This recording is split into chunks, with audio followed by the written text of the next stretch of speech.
Welcome to Aging Gayfully. We're about adventure, leisure, travel, being a citizen of the world, traveling to destinations, and being a part of the global community as we age and prosper in body, mind, and spirit.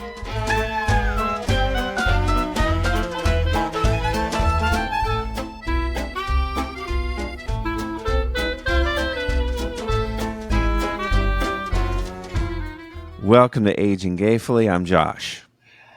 Josh, it's good to see you. I'm Chris. Chris, how have you been this week? It's been a fun week in the Aging Gayfully world because we're still aging gayfully, each one day at a time. There you go. Love that. Love that.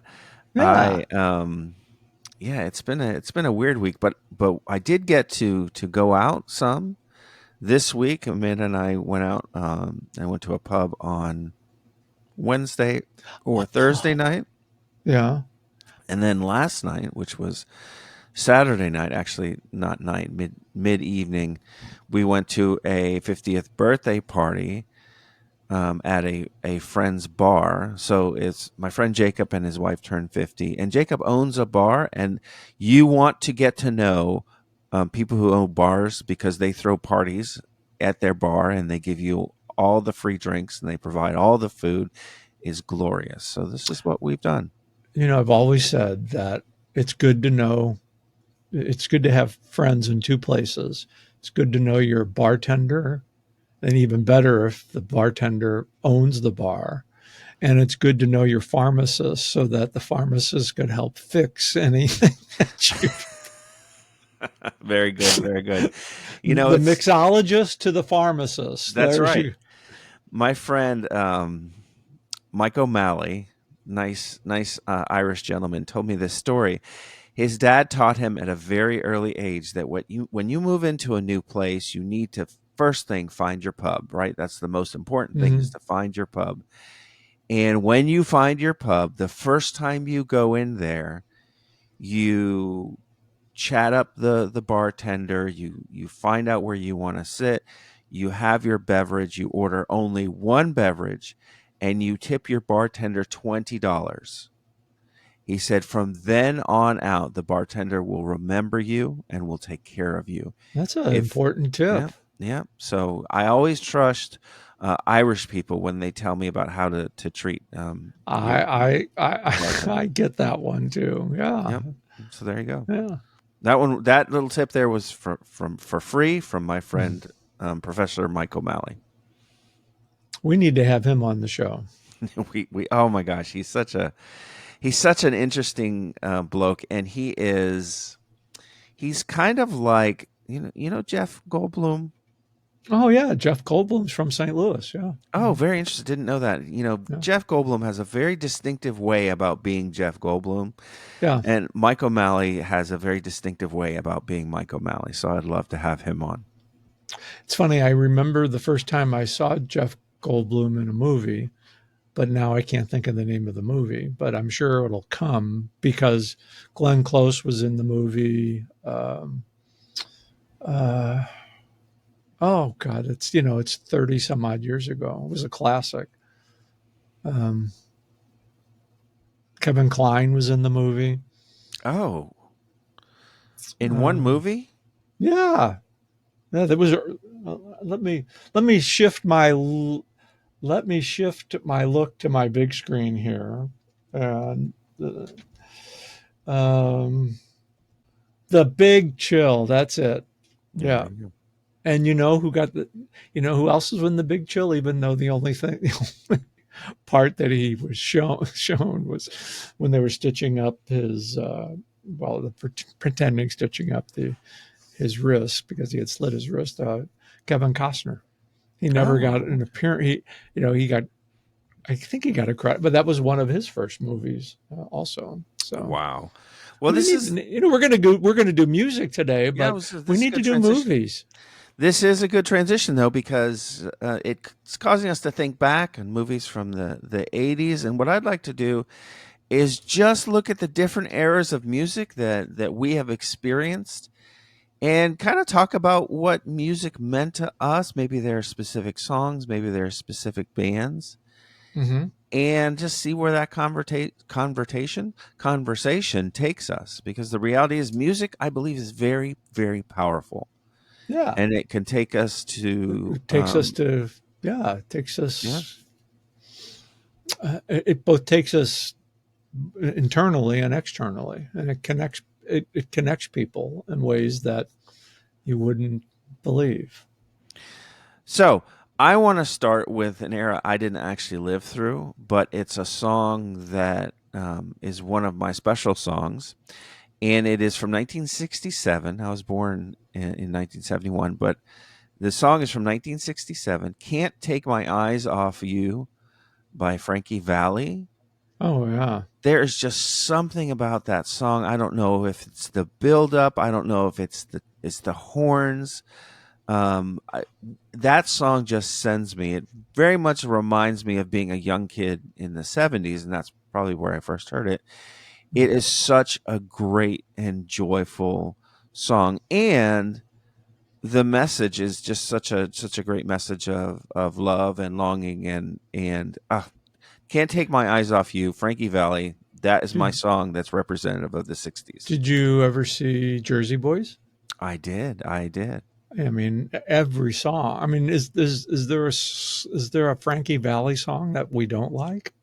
I don't think so. Yeah, I can't think of one. But that's definitely that one. And oh my gosh, don't make me think now. There's another one of his that just really, really sends me to.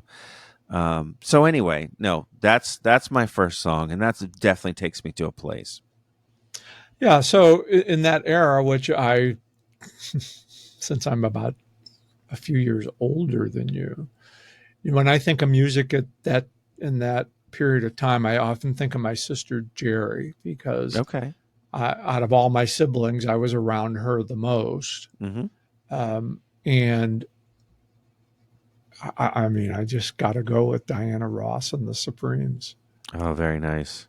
Yeah, Very Motown. nice. Yeah, Barry Motown in White. general. Yeah, yeah, yeah. I remember Diana Ross and the Supremes was like, and when Diana Ross, I think, is in her 82. Hmm. There was a special on not too long ago about her, and she was moving and singing and dinging and dancing, and she was looking great. But when I think of the '60s, I think of Motown, and I think of Diana Ross and the Supremes, and yeah,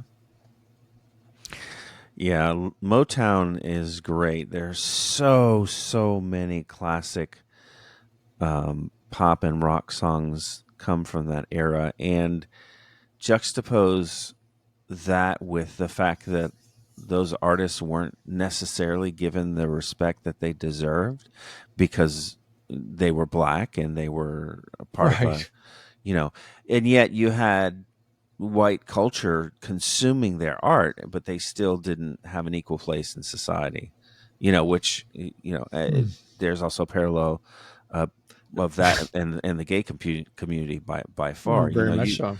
Mm-hmm. You look at youth culture and youth slang and all these things where they've blatantly taken from the gay community Mm-hmm. and been like, oh, this is, I don't know where this came from. We just this is how we like to talk. Well, okay, Yeah, it's you've all taken it good. from the gay community, you've taken it from drag culture. There's a lot of that these There's a days lot of of that.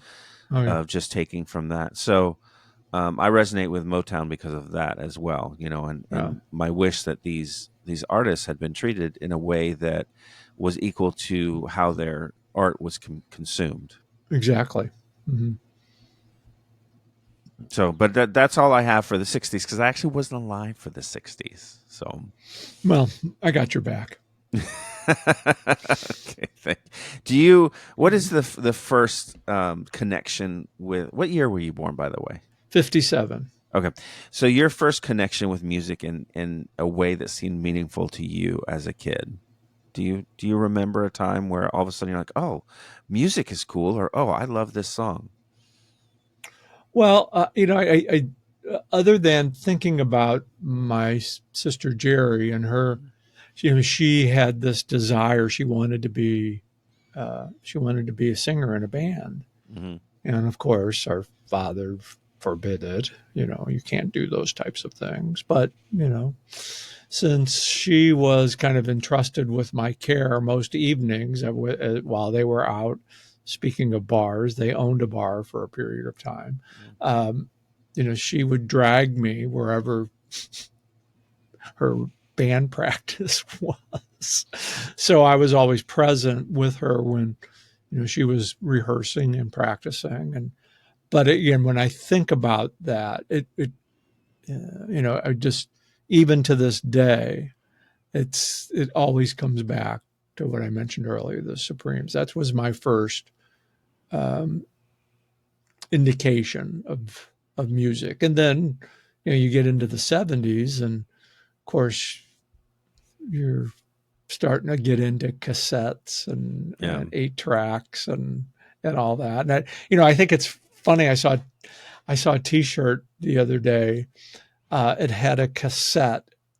The cassette was on the front of it, and then there was a pencil through the little, what would you call those little two holes that they connect, well, whatever. But and then underneath that it says, "Yes, I'm old enough to remember these. Do you know what these are?" So good. Yeah. So good. Yeah. So the 70s, obviously I was born in 71. So near the end of the 70s, I really started to become aware of popular music because I hung out a lot at my neighbor's house, and because they would take care of me, and they had college kids in the house at that point. So, Yeah. I became aware of all of these things. And I remember um, uh, 8 tracks, Mm. which I never understood how they worked. Okay, what do you mean there's 8 tracks in here, but there's only one tape in there? I didn't get that.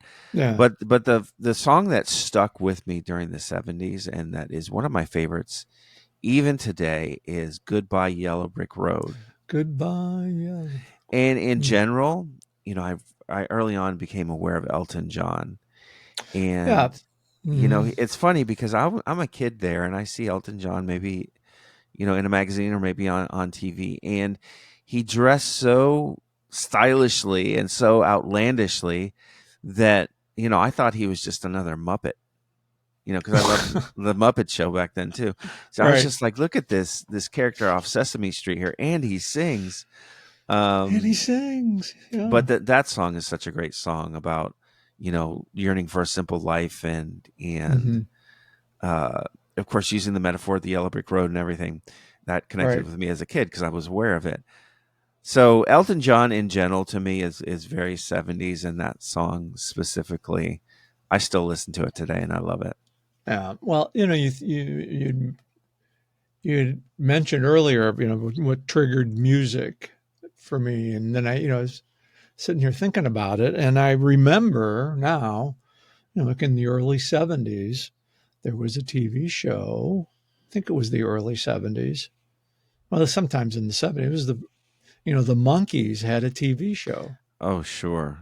Oh, yeah. Loved and that. I mean, it was on Monday nights, and then there was always a song associated with it. And then, the Partridge Family. I mean, Oh, we're sure. kind of digging into, uh, the '70s type of um, genre.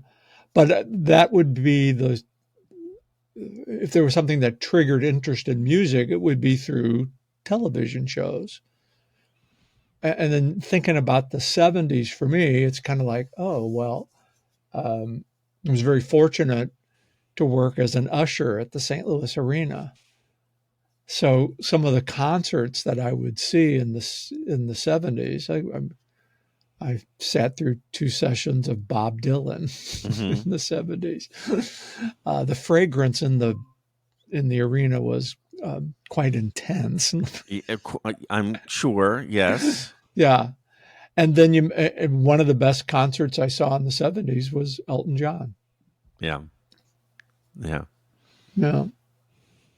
Well, it's interesting too because I feel like now we can just access any music we want. We have Right. we It's can that get on streaming services. We can watch YouTube and see things. You almost can't get away with it. But back then, discoverability was very very different and difficult. And a lot of the bands from the late '70s or musical acts, I became aware of from. I mentioned the Muppet Show earlier, but the Muppet Show actually had a musical guest every week, every week. and they Yeah. were just contemporary current pop stars like Elton John, or I remember Alice Cooper was weirdly on the Muppet Show at one point. And so like that's how kids were becoming aware. If they didn't have siblings that listened to these radio stations or had these 8 tracks or whatever, then they were finding it in these other ways that maybe were a little bit unexpected. And it's always a gem to be able to look back and say, oh, I became aware of Alice Cooper, the metal singer, on the Muppet Show, an episode of the Muppet Show. To me, Right. that's always fun to say. And Well, and you know, kids will never have that experience today, no. where because everything is so available and so saturated, where you Right. find something and it feels so happenstance to almost be fated, right? Just to be, Right. oh, it was the will of the fates, and that's just a lovely feeling.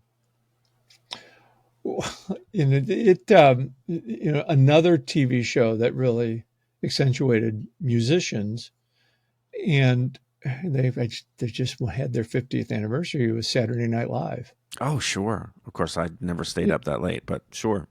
yeah, and they always every week they featured a musician or a Hmm. band. Hmm. So And you had like Soul Train, and you had American Bandstand for when that American, was on, yeah, which I never experienced that, but I did catch the Soul Train reruns in the afternoons when I came yeah, home from school. yeah. Soul Train and American Bandstand. Goodness, uh, All right, so good stuff. let's look now at the '80s because that's really when I started to really appreciate and come into music. And for me, the '80s was all about like Brit electronic music, or Yeah. like, so the one that I'm thinking of right now, it's not actually British, they're Norwegian, is "Take on Me" by Aha. To me, that is the quintessential '80s song. Yeah, I don't know if you're familiar with it, I'm but familiar with it. Hmm.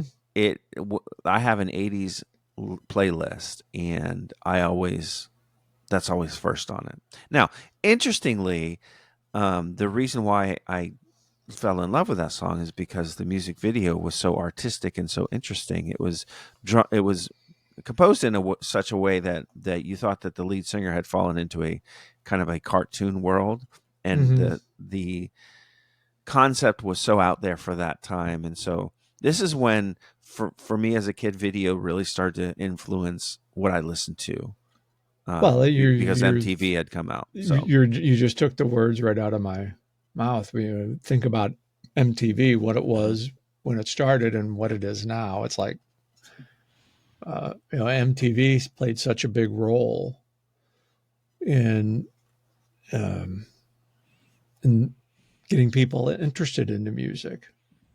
And Does those, MTV the, still exist? I think it does. I mean, I think I see it on my channel, but it's not like it was. Yeah. So it was all music, and of course, if you listen to, if you don't know if you have Sirius XM, um, they have they have stations for the 60s, 70s, 80s, and 90s, and I think it's some of those stations you'll hear three of the four DJs, video DJs Hmm. from Hmm. Mark Goodman. I can't think of all their names. Why Yeah. can't I think of all their names? But it's cool to kind of listen to some of those channels on Sirius XM because you hear the video DJs and it's kind of like it's like you're like in a time lapse. It's Yeah. like Yeah. God, I remember like Nina Blackwood and yeah, Downtown Julie Brown, down and right. yeah, yeah, Hmm. some of these folks. Yeah, Daisy Fuentes was on there as yeah. well. Yeah, but Yeah. the kind of the '80s for me. I look at a whole bunch of groups and songs. Journey is probably my Oh, favorite. sure. Uh, Sure. we can't forget about saying something about the Beatles and Paul McCartney, and I think one of the best concerts I had ever seen was at Busch Stadium in St. Louis, the old Busch Stadium. Paul McCartney and Wings.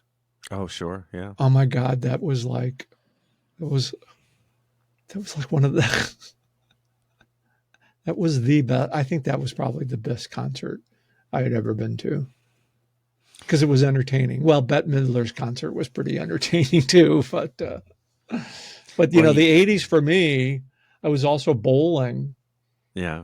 at the time, and there were some motivational songs that I'd listen to. I like what? Well, I pulled it up right now. Bob Seger, just his lyrics and his raspy voice, Sure. and some of his songs. And of course, I can't name the ones right off the top of my head, but I would listen to him before I would go start a session on when we bowled, and it's like it just kind of loosened you up. You got you ready to rock and roll, rather rock and bowl. I just came up with that, Yes. Josh. Now come on, let's Yes. I'm uh, certain that there are several bowling alleys across the Midwest that are called Rock and Bowl. rock and bowl. Yeah. So I look at that, and then I liked a lot of the Australian groups too. Oh, there was more than one Australian group? Because the only Uh, one I can think of is Men at Work. well, you got Little River Band. Oh, they were Australian? I'm pretty sure. Oh, see, I'm going to have to look that up now. And I thought they were Okay. Australian, but Oh, they might be. I don't know. Yep, Melbourne, Australia. yeah, There you go. Did not know that. That's interesting. Yeah, like yeah, I said, I enjoyed Men at Work, which was the only yeah. Australian band that I was aware of. Mhm. And oh, also, I guess the Bee Gees, they're from Australia, aren't they? Bee Gees. Are they from Australia or no? We did a Bee Gees concert too. Oh, very good. Yeah, See, now I have yeah. to check my math because I thought they were from Australia, but maybe they weren't. Hmm. Let's see. They were Isle of Man. No, Manchester, England. Why did I think that they were Australian? Oh, in 1958 they moved to Australia. Okay, so there you go. So I guess they are Australian via Britain. Take it easy on me. Mm-hmm. Mm-hmm. Take it easy on me, Little River Band. Because it kind of takes you back to at least for me, it takes me back to the era when I listened to these songs. What was I Yeah. doing then? Yeah. And it's kind of coming full circle now. Now I listen to Sirius XM. All the instrumentals, and all the instrumentals now are these songs from the '70s. Oh, very good. Like the Sirius elevator XM versions. Escape. Yeah. Yeah. It's all the LX. Like, well, I can sing. I can sing the words to myself There you go. because all the melody is there. So, Elevator karaoke. Very good. It's just singing along with the music. yeah, were you into Kiss? Not so much. I was Yeah, they were aware real of them. big when Yeah. I was in high school in the '70s, but I Yeah. never really got in. I never really got I in. didn't get into rock music until I was an adult. When I was a kid, it was like uh, kids music, 70s kind of easy listening type of music because that's what my dad listened to. And Yeah. and then, when I was an adult, I kind of got more into the rock stuff. Well, heavy metal really didn't wasn't the hadn't experienced heavy metal. I think until the '80s. I don't think it was part of the '70s. Yeah, the 70s definitely had hard rock, Yeah, which is a little bit different, but yeah. And now they It doesn't compare. That hard rock doesn't compare to anything Oh no, absolutely not. to Absolutely. the heavy metal bands. I think of the stuff that I listened to back then, and I thought it was hard, and it would legit be playing at Publix now as I'm shopping for my grapes and my whatever. So, all right, so let's end our session here. I think on the '90s. My '90s music memory actually has nothing to do with '90s music, but it was probably one of the most formative experiences I had um, in music and being an adult. And Yeah. that is in the very early '90s. I was offered a chance to go see the Three Tenors. They appeared Oh, in Miami. wow. Someone Yeah. had a ticket that they couldn't use, and I don't know. I don't know what caused me. I think just because it was like, okay, this is a big cultural event. I am not at all into this type of music, but I think that this is so unique that I would regret later if I didn't go. So I went kind of with an open mind, kind of with I don't know if I'm going to enjoy this. And I was blown away. And that really started my deep appreciation for classical music and particularly hearing tenors sing, which is now, I'll sit down. If I need to sit down and work, I'll put on classical music. And then that'll be my soundtrack to make sure that I stay on task. Classical music is the root of all music. I mean, Yeah. Yeah. that was the beginning of music. So what's your So, experience with classical music? uh, I I could sit and listen to um, symphonies, orchestra, opera. It's kind of like that soothing, for me. And I certainly do Beethoven and Mozart. Um, I think a good healthy dose of that music really helps settle the mind and remind you where music comes from. And you see, and I think I've heard Paul McCartney talk about this. How that's when you listen to that, it, it gets your creative juices flowing. Mm-hmm. And I think we all have. I don't think anybody could say they never wanted to be a singer or a musician, but everybody has different talents and skills. But when you recognize the roots of it, it all comes back to classical music. It's funny too because there are so many classical songs that I heard growing up that I didn't know that I was hearing because they were just around, whether in Mhm. commercials or Right. however else you'd pick it up. I started on a classical music playlist that I got from Apple Music. So in other words, I didn't put it together. And I would hear a song and be like, "Oh yeah, of course I know that." And I'd look at the title and artist and realize I've never known where this came from. I just knew that this was kind of a music that was always in my background.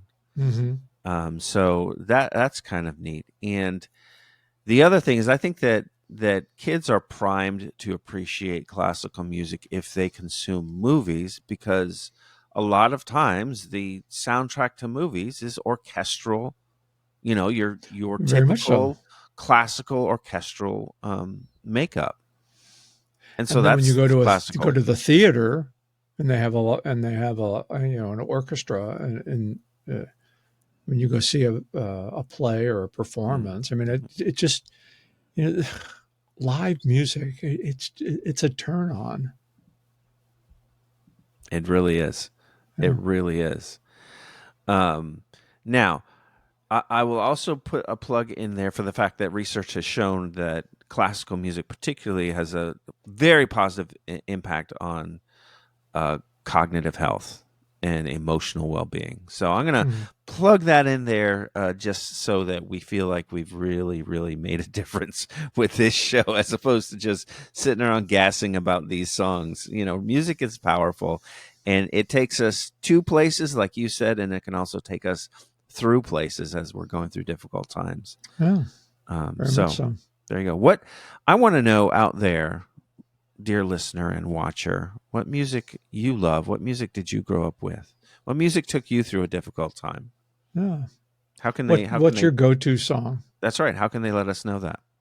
They can let us know that by putting a comment in the section on YouTube, or they can email us at yesiam at AgingGayfully.com. Yes, I am at AgingGayfully.com. Yes, and we should also age gayfully, dayfully. Ditto. Every day. Every day. All right, folks. So until next time, I've been Josh. That's been Chris. And please keep yourself safe and love each other.